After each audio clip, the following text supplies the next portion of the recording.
Everyone, physics के पढ़ने में आपका स्वागत है। तो कैसे हैं आप लोग दोस्तों? आज हम डिस्कस करने जाएंगे वर्क पावर एनर्जी का ब्रह्मास्त्र।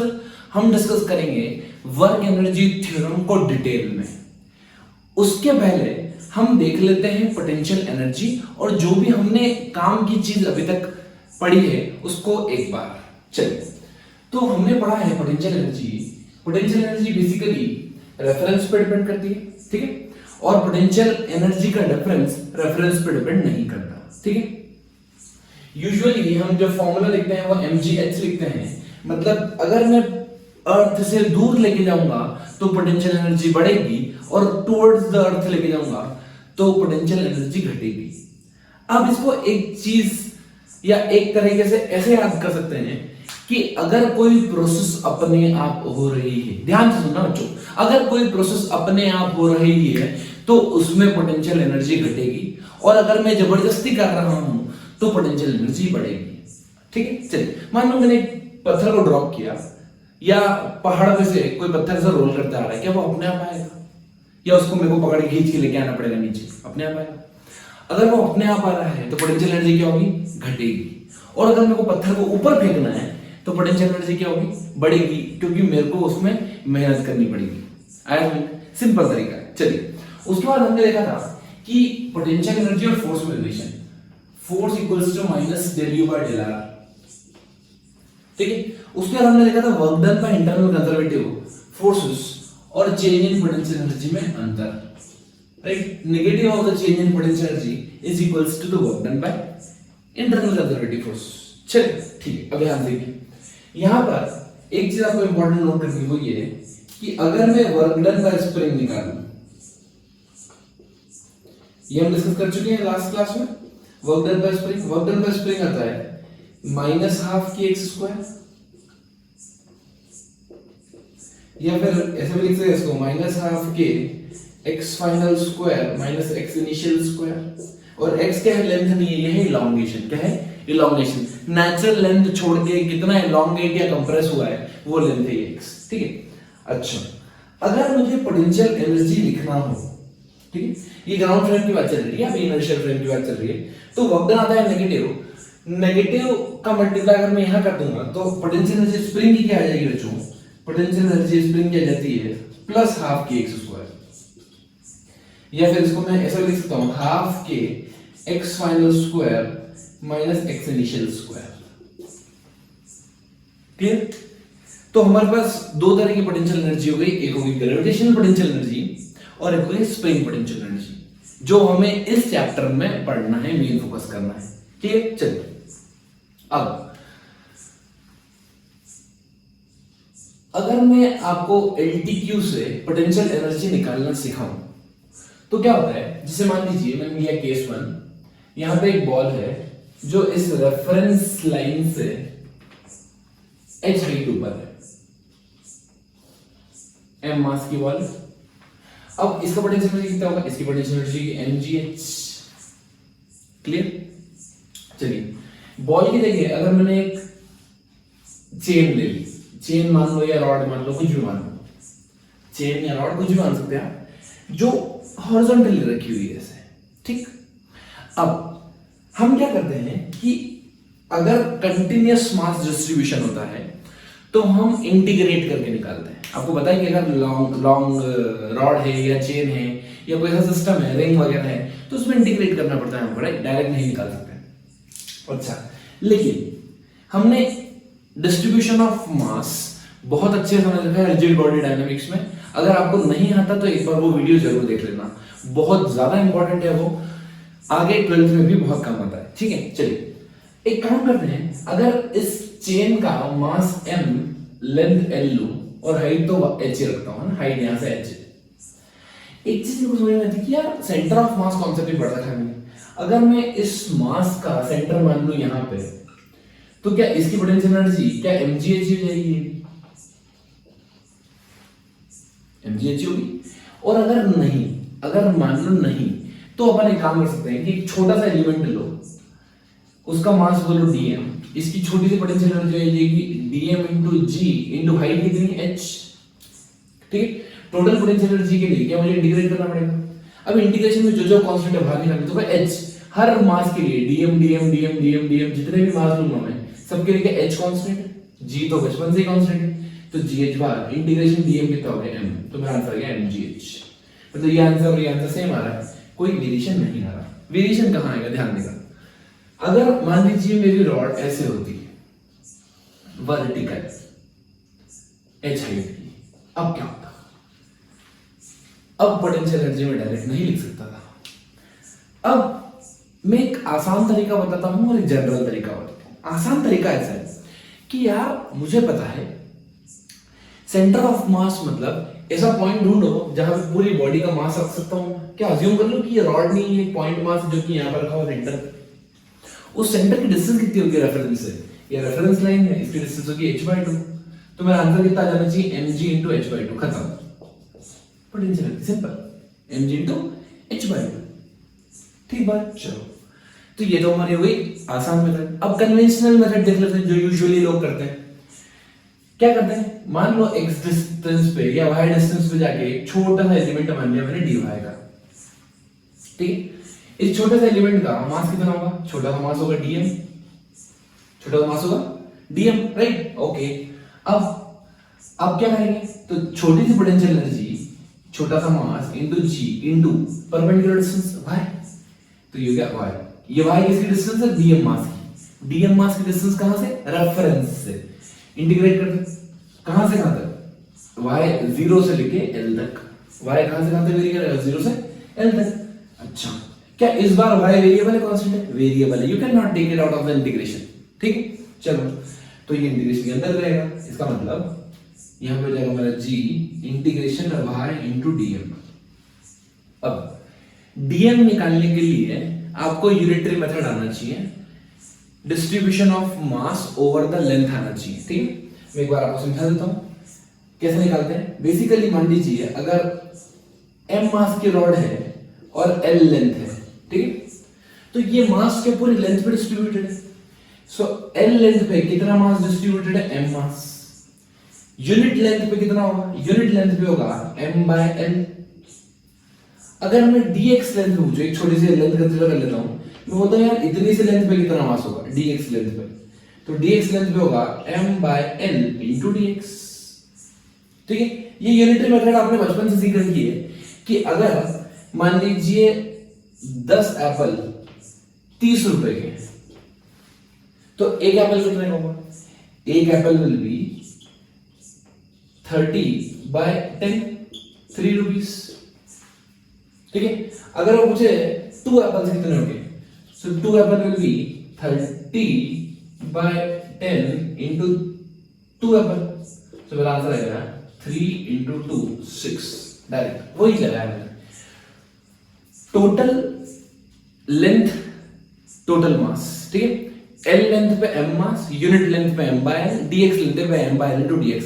आप अगर रट भी लोगे इसको तो आपके लिए बहुत फायदेमंद होगा ये, कि अगर मुझे मास अगर मेरा लीनियरली डिस्ट्रीब्यूटेड है, तो अगर छोटा सा मास निकालना है किसी भी छोटी सी लेंथ पे, तो total mass by total length into छोटी सी लेंथ, खेल कर total mass by total length into छोटी सी लेंथ, ठीक। अब dm आ गया, तो dm की जगह रख देता हूं मैं g into integration of y into total mass that is m divided by total length into छोटी सी लेंथ, छोटी सी लेंथ की मैंने dy बनी है, ठीक। कहां से कहां तक करना है, 0 से l तक, जो कांस्टेंट बाहर निकल रही हो जाएगा mg/l, अंदर हो जाएगा इंटीग्रेशन y dy।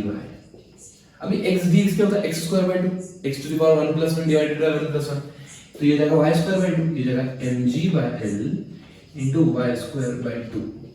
कहां से कहां तक, 0 से l, upper limit minus lower limit, so you will get mg/2l into l², तो l से l कैंसिल आ गया, मेरा आ गया आंसर mg/l/2।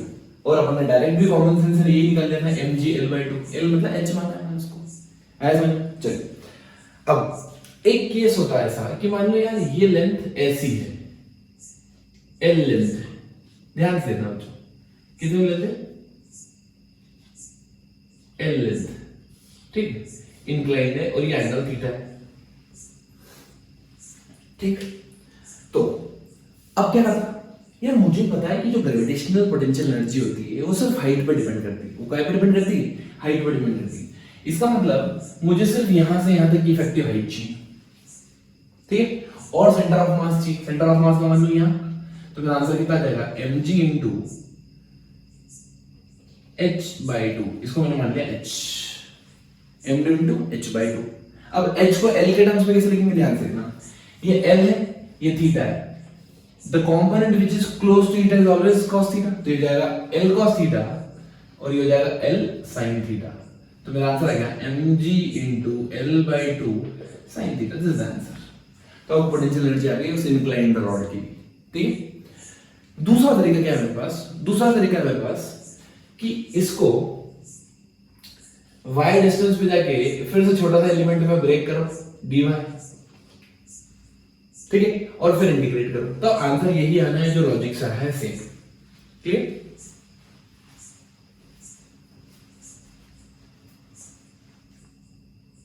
चलिए लेते हैं अब एक और अच्छे लेवल का प्रॉब्लम। यहां पर एक सर्कुलर आर्क टाइप मान लीजिए और उसके ऊपर एक चेन रखी हुई है जिसकी लेंथ l है यहां से यहां तक, ठीक, जो कि कुछ एंगल सबटेंड कर रहा है, मान लीजिए कुछ एंगल सबटेंड कर रहा है अल्फा, ठीक है। ये बहुत स्टैंडर्ड क्वेश्चन है, आपको हर बुक में मिल जाएगा, इसलिए मैं आपको सॉल्व करा रहा हूं, ठीक है। चलिए अब मुझे निकालना है इसकी पोटेंशियल एनर्जी कि भाई इस चेन की पोटेंशियल एनर्जी कितनी है, ठीक बात। चलिए आपको पता है जब पोटेंशियल एनर्जी देखते हैं तो मैं रेफरेंस चाहिए, तो मैं मान लेता हूं ये रेफरेंस, इसको मैं मान लिया रेफरेंस, मतलब पोटेंशियल एनर्जी सिर्फ हाइट। अब आपको दिख रहा है कि यार हाइट हर पॉइंट पे चेंज होती है, हर पॉइंट पे हाइट क्या हो रही, चेंज हो रही, ठीक बात। अब देखो इसको इंटीग्रेट करके निकालेंगे दैट इज फॉर श्योर, है ना। तो इंटीग्रेशन कैसे करते हैं, यहां पर मैंने एक आर्क बता देता हूं मैं कि मान लीजिए यहां से आता है कि मेरी चेन है, ठीक। अब किसी एंगल थीटा पे एक छोटा सा एलिमेंट ले लेते हैं, उसको बोलते हैं डी थीटा, छोटा सा एंगल ले लिया डी थीटा, और ये लेंथ मान ली मैंने dx, छोटी सी लेंथ, ठीक बात। चलिए अगर मैं इस छोटा सा पोटेंशियल एनर्जी लिखूंगा तो ये पोटेंशियल एनर्जी कितनी जाएगी, यहां से ये जो हाइट आएगी, ठीक, ये मान लेते रेडियस आर है अभी के लिए, ठीक है, मान लीजिए रेडियस आर है, तो ये r हुआ, ये थीटा हुआ, तो ये डिस्टेंस कितनी हो गई, this distance will be r cos theta and this distance will be r sin theta, but मुझे इस डिस्टेंस से कोई काम नहीं, ठीक है। चलिए तो मेरे पास पोटेंशियल एनर्जी जाएगी, छोटी potential energy, small potential energy will be छोटा सा mass into g into h, h कितनी perpendicular distance r cos theta, r cos theta. अब देखो ध्यान से, रेडियस चेंज नहीं हो रहा है, g चेंज नहीं हो रहा है, मास तो डिपेंडेंट है, चेंज होगा, मतलब जैसे से आगे बढ़ता हूं मास वेरी करेगा और थीटा वेरी कर रहा है, यहां पे थीटा क्या कर रहा है, वेरी कर रहा है, ठीक, ओके। तो मुझे थीटा को इंटीग्रेट करना पड़ेगा। सबसे पहले मैं छोटा मास लिख लेता हूं, स्मॉल मास कैसे लिखेंगे। अब यहां देखो बच्चों, ये कितना एंगल है, यहां से तक अल्फा एंगल है, जो काम अपन ने लेंथ के साथ किया था वही काम हमें आपको एंगल के साथ करना पड़ेगा, ठीक है। तो अल्फा एंगल पे m मास है, पूरा मास इतना एंगल, ठीक है, रेडियंस में ले रहा हूं, रेडियंस में, तो यूनिट रेडियन में कितना होगा, m by alpha, m by alpha, तो d थीटा रेडियन पे कितना होगा, m by alpha into d theta, ठीक है। Total mass by total angle into small angle, जैसे पहले क्या था, total mass by total length into small length, simple है ना। तो ये जाएगा m by alpha into d theta g r cos theta.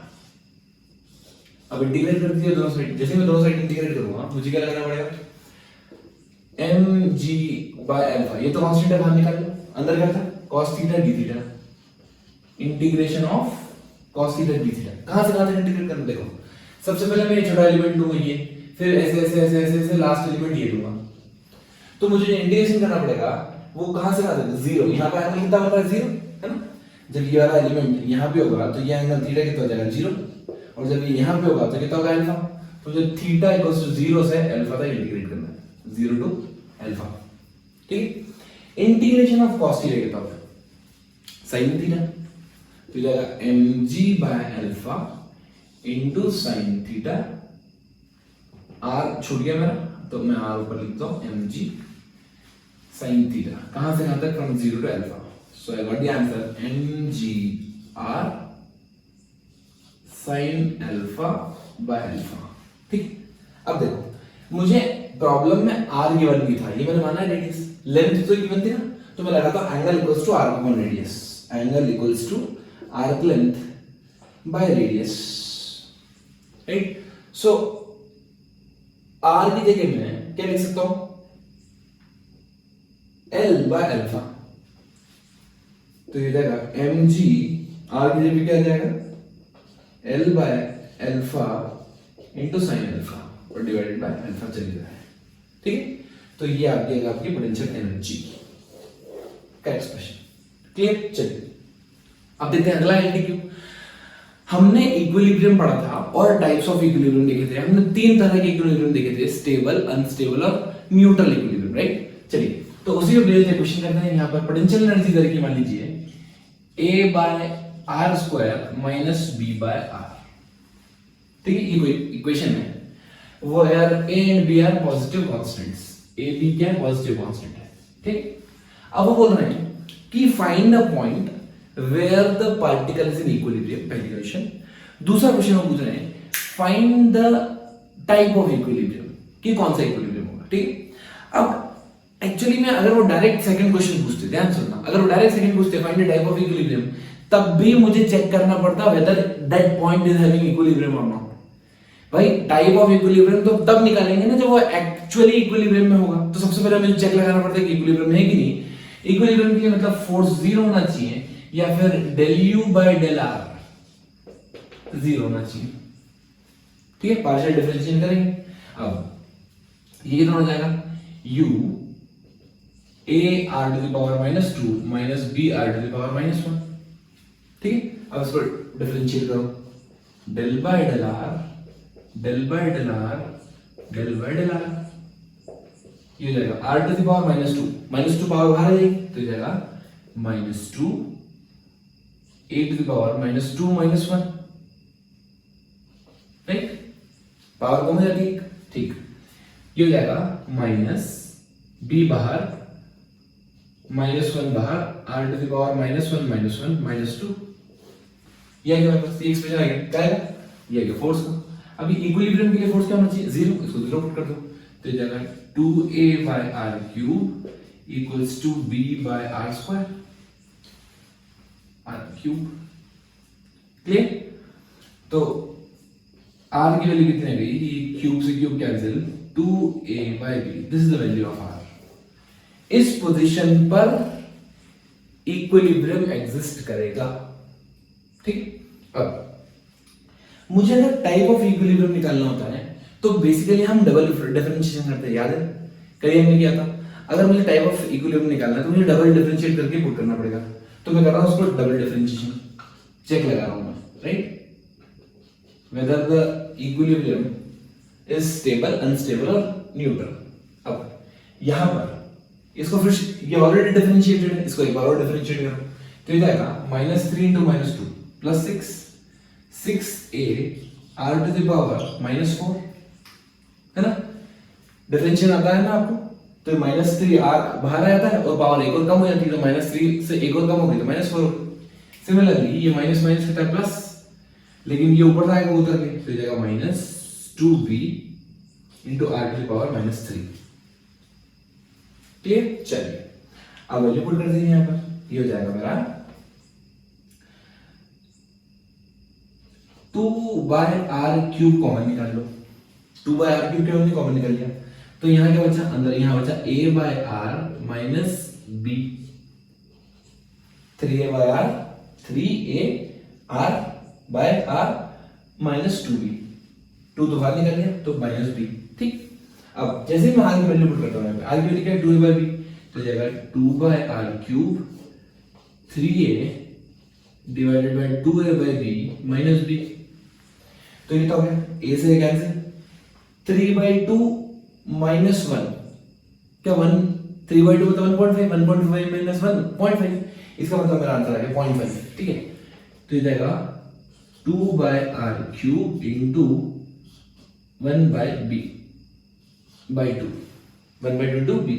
अभी 2 से 2 कैंसिल, मेरे पास क्या बचा b/r³। अब देखो a भी पॉजिटिव है, b भी पॉजिटिव है, सब कुछ पॉजिटिव है। इसका मतलब ये ओवरऑल क्वांटिटी क्या है, मतलब मेरा डबल डिफरेंशियल del2u/del_r2 मेरा आ रहा है पॉजिटिव। और अगर ये पॉजिटिव होता है इसका मतलब इक्विलिब्रियम जो होगा वो होगा स्टेबल इक्विलिब्रियम। क्लियर?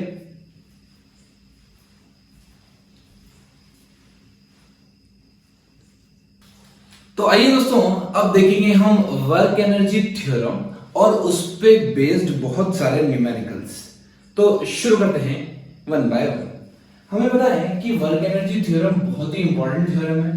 इंपॉर्टेंट क्यों? क्योंकि ये हर जगह अप्लाई कर सकते हैं, कहीं भी, फोर्स वेरिएबल हो, कांस्टेंट हो, कैसा भी हो, वर्क एनर्जी थ्योरम आप अप्लाई कर सकते हैं। ठीक है? वर्क एनर्जी थ्योरम क्या बोलती है? The change in kinetic energy is equals to total work done. The change in kinetic energy is equals to total work done. ठीक? अभी change in kinetic energy मतलब कैसे लिखता हूं मैं? Final kinetic energy minus initial kinetic energy is equals to total work done. ठीक है? अब total work done बेसिकली हमने कल देखा था कि total work done internal forces के कारण भी होता है और external forces के कारण भी होता है। तो मैं टोटल वर्क डन को ऐसे लिख सकता हूं, work done by internal forces plus work done by external forces, this will be equals to change in kinetic energy. ठीक है? चलिए अब यार इंटरनल जो फोर्स होते हैं बेसिकली हमने दो तरह के फोर्स पढ़े हैं, कंजर्वेटिव और नॉन कंजर्वेटिव, जो एनर्जी को डिसिपेट करते हैं और जो एनर्जी को डिसिपेट नहीं करते हैं। ठीक है? तो इसको मैं क्या ऐसे लिख दूं कि final kinetic energy minus initial kinetic energy is equals to work done by internal conservative forces plus work done by internal non conservative forces plus work done by external agent. और ये ब्रह्मास्त्र निकल के आ गया हमारे पास। बच्चों इतना ज्यादा इंपॉर्टेंट, इतना ज्यादा इंपॉर्टेंट, इतना ज्यादा इंपॉर्टेंट कि क्या बताऊं कितना ज्यादा इंपॉर्टेंट। ये हमारा है वर्क डन टोटल को इस तरीके से लिखा हुआ काइनेटिक एनर्जी, और ये वर्क एनर्जी थ्योरम है। अब ये थ्योरम लगा के आप कोई भी प्रॉब्लम कर सकते हैं बड़ी आसानी से, फिंगर टिप्स पे हो जाएगा। चलो अब मैं दिखाता हूं उसको यूज कैसे करते हैं और उसमें होता क्या है। केएफ केआई तो आपको पता है, final kinetic energy, initial kinetic energy. Internal conservative forces, जब मैं इंटरनल कंजर्वेटिव फोर्सेस की बात करता हूं तो इसमें पहला तो आ सकता है ग्रेविटेशनल। ठीक है? कंजर्वेटिव की बात करूं तो ग्रेविटी का वर्क डन आ सकता है, स्प्रिंग का वर्क डन आ सकता है, इलेक्ट्रोस्टैटिक फोर्स का वर्क डन आ सकता है। ठीक है? तो ये सब मेरे कंजर्वेटिव फोर्सेस हैं, तो ये सब आ सकते हैं। नॉन कंजर्वेटिव में क्या क्या आएगा? नॉन कंजर्वेटिव में आएगा मेरे पास फ्रिक्शन आएगा, विस्कस फोर्स आएगा, ड्रैग फोर्स आएगा, है ना? जो भी एनर्जी को खाते हैं, डिसिपेट करते हैं, वो सारे फोर्सेस के वर्क डन इसमें आ जाएंगे। अभी एक्सटर्नल क्या होगा? अगर मैंने कोई एक्सटर्नल एजेंट लगा दिया, जैसे मोटर लगा दी या कोई रोटर लगा दिया, ठीक है, आदमी खड़ा कर दिया, वो फोर्स लगा रहा है जबरदस्ती, तो ये सारे एक्सटर्नल एजेंट में आ जाते हैं, एक्सटर्नल वर्क डन में आ जाएंगे। क्लियर? चलो अब आपने एक बेहद इंपॉर्टेंट थ्योरम पढ़ी होगी, energy conservation theorem, that the energy can neither be created nor be destroyed, it can be transformed from one form to another form। ठीक है? अब ये जो इतनी इंपॉर्टेंट थ्योरम है दोस्तों, हम यहां से डिराइव करेंगे आपके सामने, लेकिन उसको डिराइव करने के लिए हमें कुछ अजम्पशन मानने पड़ते हैं। ठीक है? पहली बात, आपको एक चीज पता होगी कि जो work done by internal conservative forces है, क्या वो चेंज इन पोटेंशियल एनर्जी होता है नेगेटिव के साथ? ये बन पढ़ चुके हैं बहुत अच्छे से, है ना? ये भी इंपॉर्टेंट रिलेशन है, आप याद रखना। The work done by internal conservative forces is equals to negative of the change in the potential energy of the system. ठीक है? चलिए अब हम डिराइव करेंगे बेहद बेहद बेहद बेहद बेहद important theorem, conservation of energy.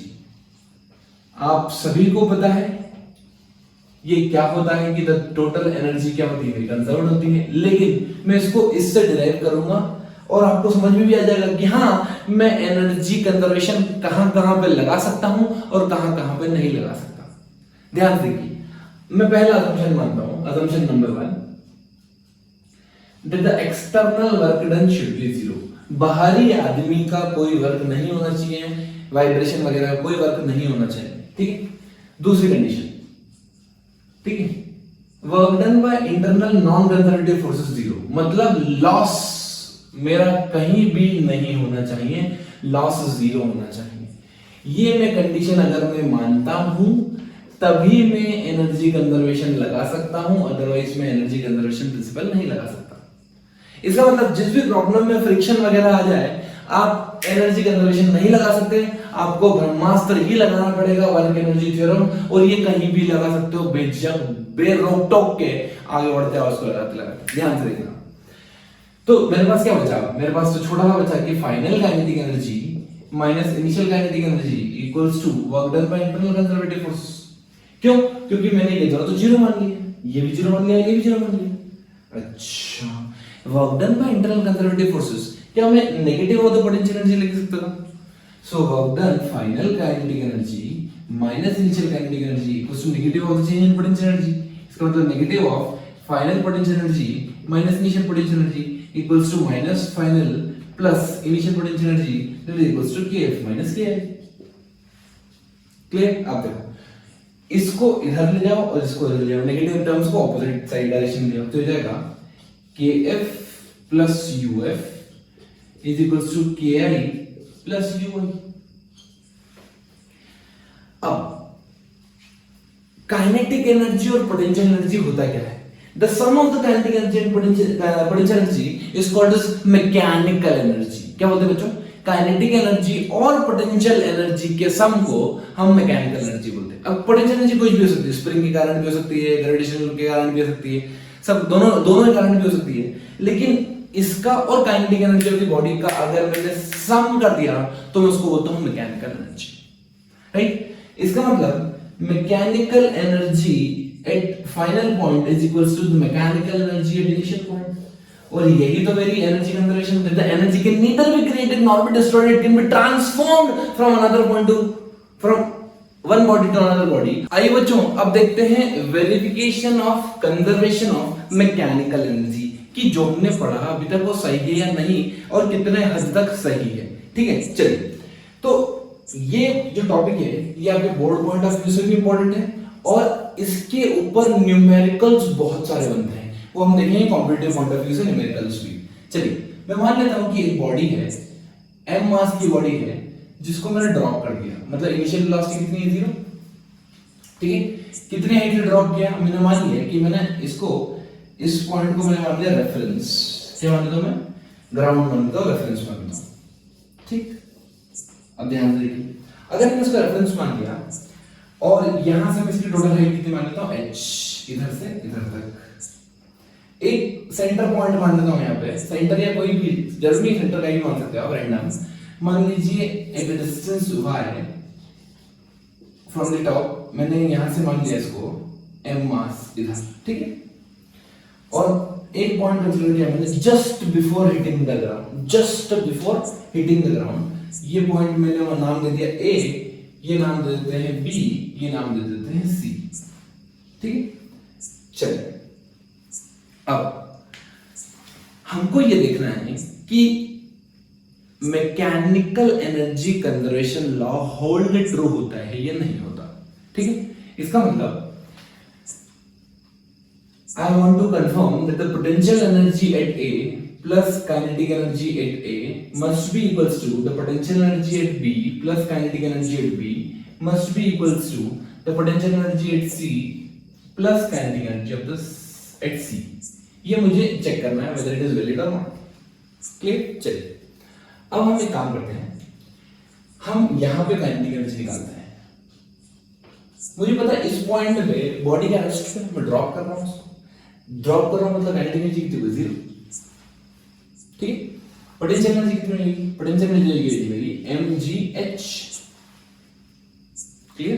Potential energy कितनी होगी? mgh, तो बढ़िया। चलिए, अब मुझे पता है जैसे मैं बॉडी को से ड्रॉप करूंगा तो बॉडी के ड्रॉप होने के बाद क्या होगा? धीरे धीरे नीचे आएगी तो उसकी स्पीड बढ़ती जाएगी, स्पीड बढ़ती जाएगी, मतलब क्या काइनेटिक एनर्जी बढ़ती जाएगी। क्यों? क्योंकि एक्सेलरेशन नीचे की तरफ है। इसका मतलब काइनेटिक एनर्जी बढ़ रही है और क्या कम हो रहा है? पोटेंशियल एनर्जी घट रही है। It means the kinetic energy is increasing at the cost of the potential energy. Clear?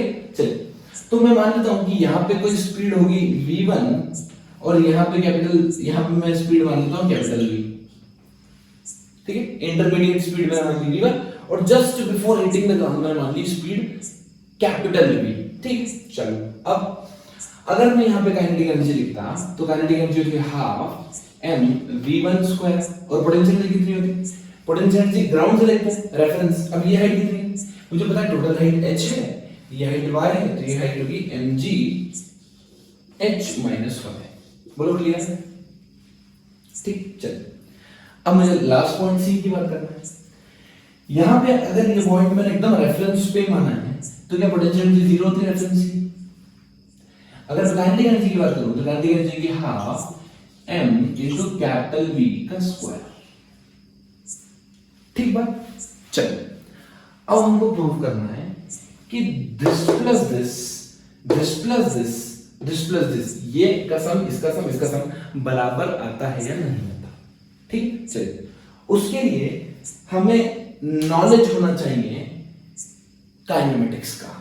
ठीक है, तो अगर मैं पॉइंट ए और बी के बीच में इक्वेशन लगाऊं, ध्यान से देखना, between A and B I am using v equals to u plus at। ठीक है, v क्या है? Final velocity at point b, u क्या है? Initial velocity at point a, acceleration क्या है? जो ग्रेविटी का लग रहा है नीचे की तरफ माइनस g, और टाइम दोनों के बीच में t है। ठीक है, दूसरी इक्वेशन मैं यूज कर सकता हूं v square equals to u square plus 2as। ठीक है, हम ये इक्वेशन यूज करेंगे क्योंकि हमारे पूरी यहां पे टाइम नहीं है, इसलिए मैं फर्स्ट इक्वेशन नहीं यूज करूंगा। ठीक है, मैं सेकंड इक्वेशन यूज करूंगा।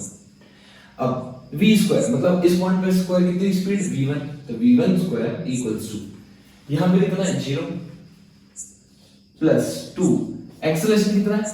नीचे की तरफ है इसलिए माइनस g, और डिस्प्लेसमेंट कितना है? नीचे की तरफ है माइनस y। यहां से यहां तक डिस्प्लेसमेंट कितना है? y, लेकिन नीचे की तरफ तो डिस्प्लेसमेंट हमेशा क्या देखते हैं?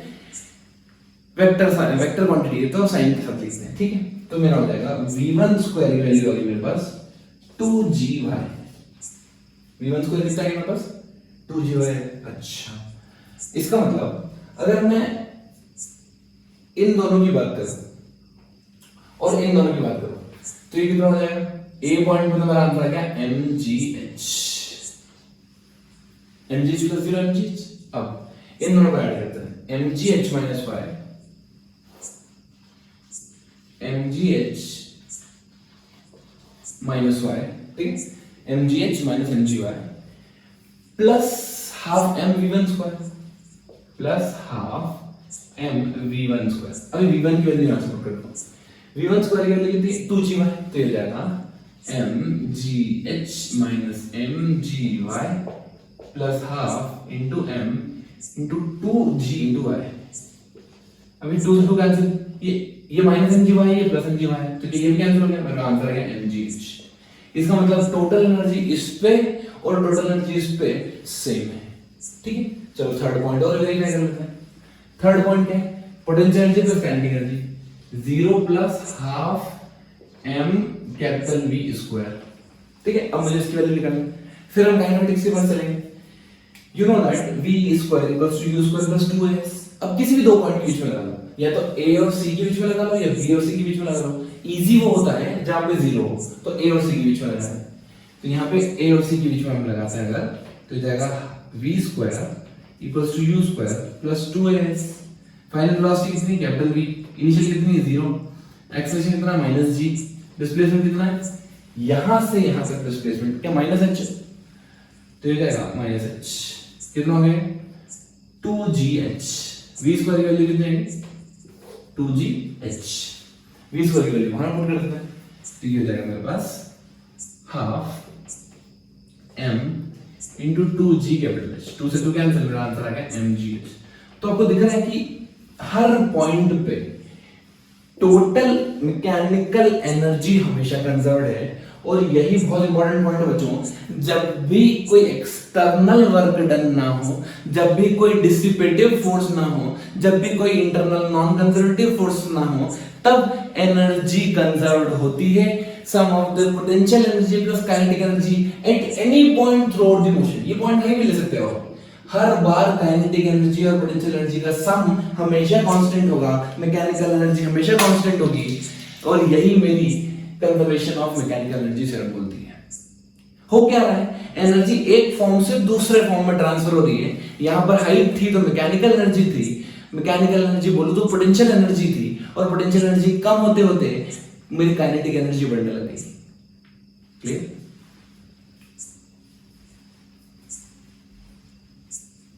Physics